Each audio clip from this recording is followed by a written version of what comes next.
एक पत्नी जिनका पति परदेश गए हैं और वह चिट्ठी लिख रही है और चिट्ठी लिख करके अपने पति से कहती है कि आप तो हमको छोड़ करके चले गए, हमारा समय कैसे कटेगा। कहती है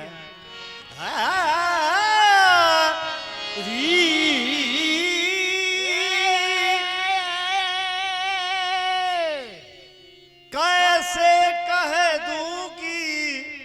मुलाकात नहीं होती है, रोज मिलते हैं पर बात नहीं होती है। कहती है कि आप तो परदेश चले गए हैं लेकिन हम अपने से आपको सपना में हम आपसे मोहब्बत कर लेती हूँ और अपने दिलो दिमाग के बात और मोहब्बत के पैगाम हम आपके दर तक पहुँचा देते हैं। क्या कहती है?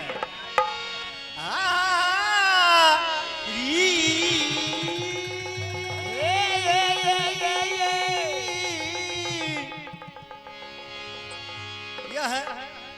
बनारस का छाया दिखा रहे हैं, इसके बाद छपरा जिला दिखाएंगे।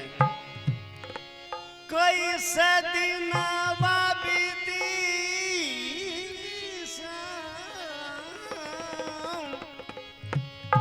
कैसे दिनवा बीती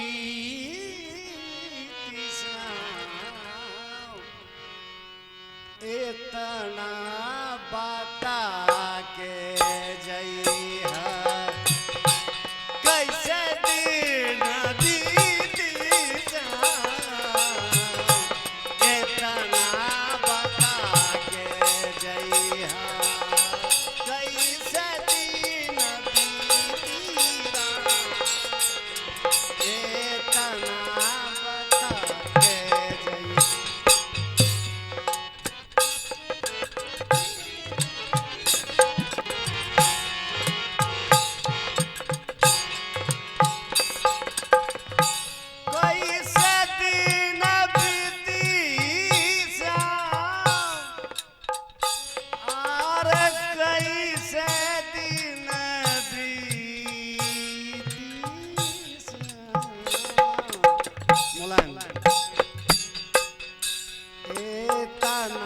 बता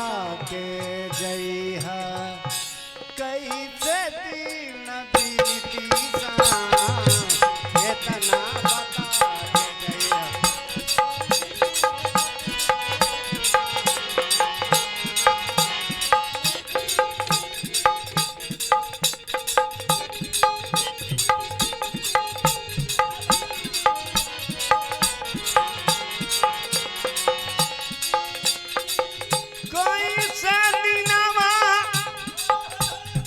अब आपको छपरा जिला में ले चलते हैं।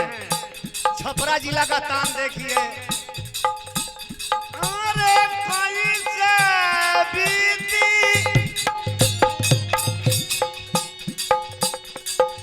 कैसे दिनवा बीती श्याम जी, हाय कैसे दिनवा बीती राम इतना बता के जइहा कैसे दिन बीती राम इतना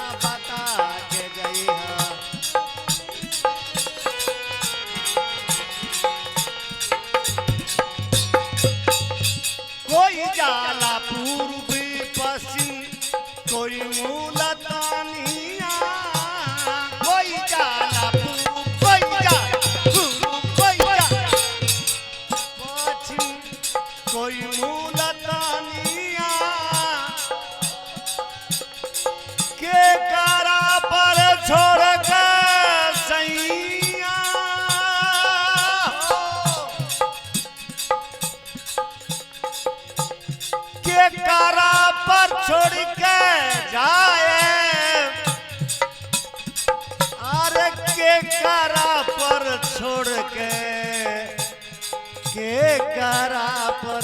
छोड़ के जाए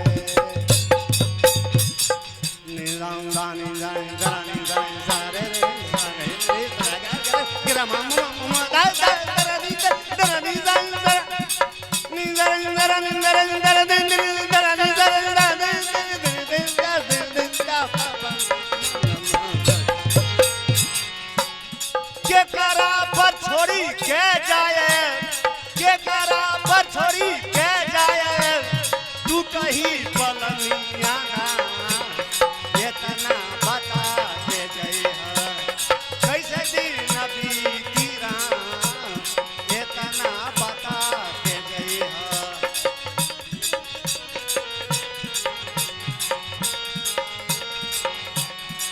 आंगना में कीच कांच दुआरा पर पानी राम आंगना में कीच दुआरा पर पानी राम खाला ऊंचा पाँव रखी हो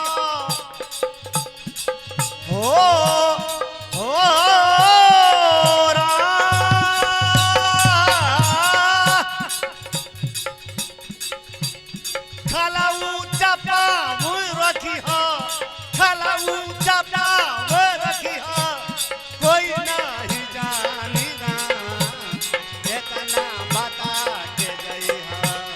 कैसे दिन बीती राम इतना बता के जइहा क्या कहती है वसीर बदर साहब का कहना है वो सर की आंखों में क्या क्या नजर नहीं आता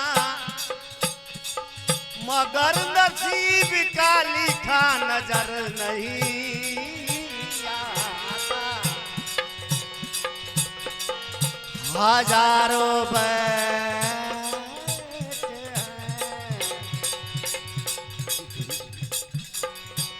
हजारों बैठे हैं मेहमान इसी महफिल के अंदर मगर चांद सा टुकड़ा नजर नहीं आता कहत महेंद्र मिश्र सुन दिल जानी राम कहत महेंद्र मिश्र सुन दिल जानी राम के करा से आगी मंगी हो वो करा से पानी इतना बता के जइहा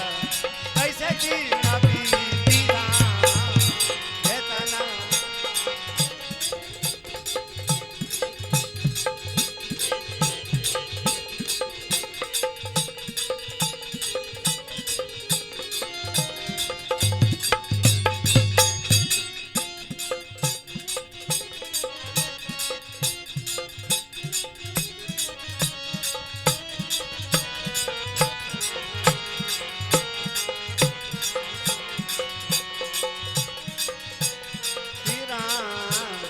इतना बता के जइहा कैसे दिन बीती राम कैसे दिन बीती राम कैसे दिन बीती